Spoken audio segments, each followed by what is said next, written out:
The relationship between the UK and the United States is under further strain tonight after an internal Pentagon email suggested the US could review its position on Britain's claim to the Falkland Islands. It's one of a number of options reportedly being considered as retaliation against allies who Washington believes haven't supported the war against Iran.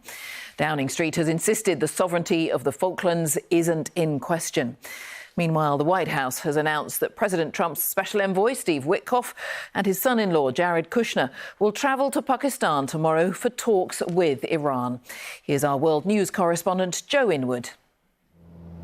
The fact the war in Iran is now lapping at the shores of this remote archipelago shows just how far its consequences have spread. The Falkland Islands, British territory in the southern Atlantic Ocean. In 1982, Argentinian forces tried to capture them, but were eventually defeated at the cost of 255 British servicemen, 3 islanders and 649 Argentinian personnel.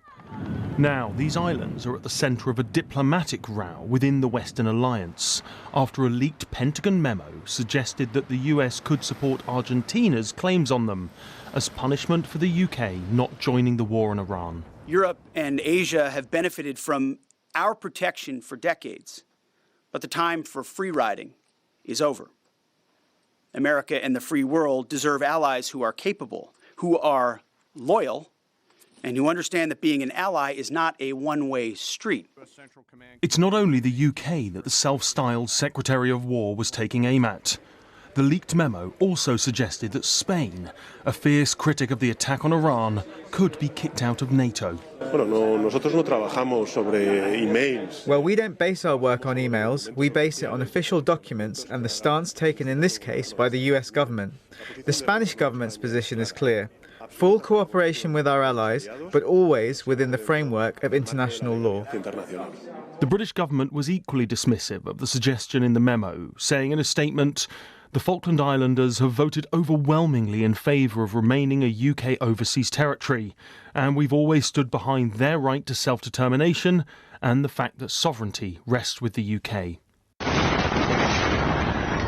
In truth, this is not a story about the Falkland Islands, but about the continued diplomatic consequences of the US decision to start a war in Iran without consulting its allies and then blame them for not joining in.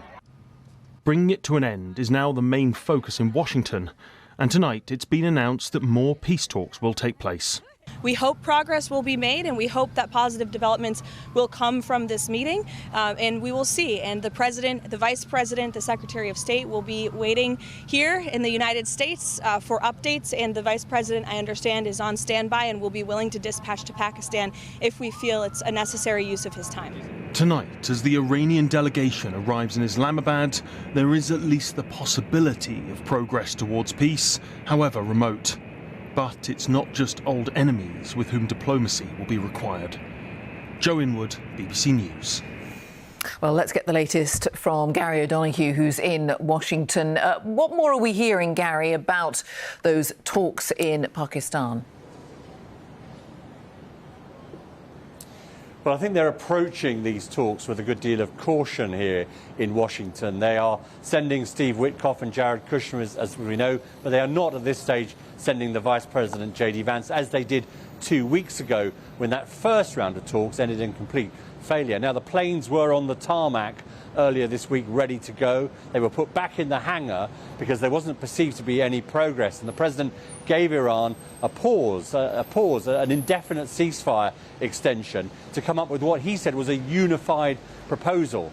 Now, we don't know whether there is such a unified proposal at this stage. We know that things have got worse in terms of the Strait of Hormuz, and they're still at loggerheads over things like Iran's nuclear capabilities and their proxies in the region. But, Jane, as someone once said, jaw is better than war. And there's certainly a focus here. A way out of this conflict for both the President and the country. Gary, thanks very much. Gary O'Donoghue in Washington, D.C. Apologies, we lost some of the sound there too, Gary. Israel has launched more attacks on southern Lebanon, accusing Hezbollah militants of firing rockets in order to sabotage a ceasefire that's been extended for 3 weeks. Since March, the Lebanese Health Authority says more than 2,000 people have been killed in Israeli strikes. And according to the UN, more than 1 million have had to leave their homes. Our Middle East correspondent Hugo Bachega reports from southern Lebanon.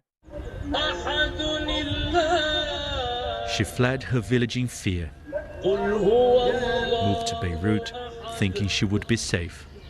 But an Israeli airstrike there killed her earlier this month. Zahra was 26. Her body was only brought back home and buried 2 days ago. Ali, her brother, came to play verses of the Quran for her. It's very sad. The hardest thing in life is losing someone from your family. That's the hardest thing. There is now a ceasefire, but just moments ago we could hear a drone flying overhead. The war never ends with Israel. There was a ceasefire agreement. But listen, you can hear the drones. And if you stay long enough, you can still hear airstrikes.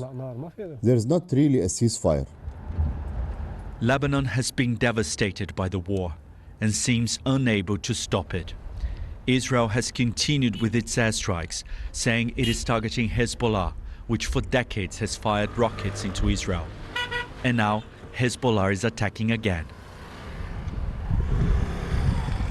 This village is 10 minutes from what the Israeli military calls the yellow line, and it isn't safe for us to get any closer. But that is the part of Lebanon that is now occupied by Israeli troops, and we still don't know when or if they're going to pull out. Homes and hopes lie in ruins here. Najah takes us to her house, damaged in the last war and damaged again by this one. We don't have nerves anymore. I can't take it anymore. What should we do? Where should we go?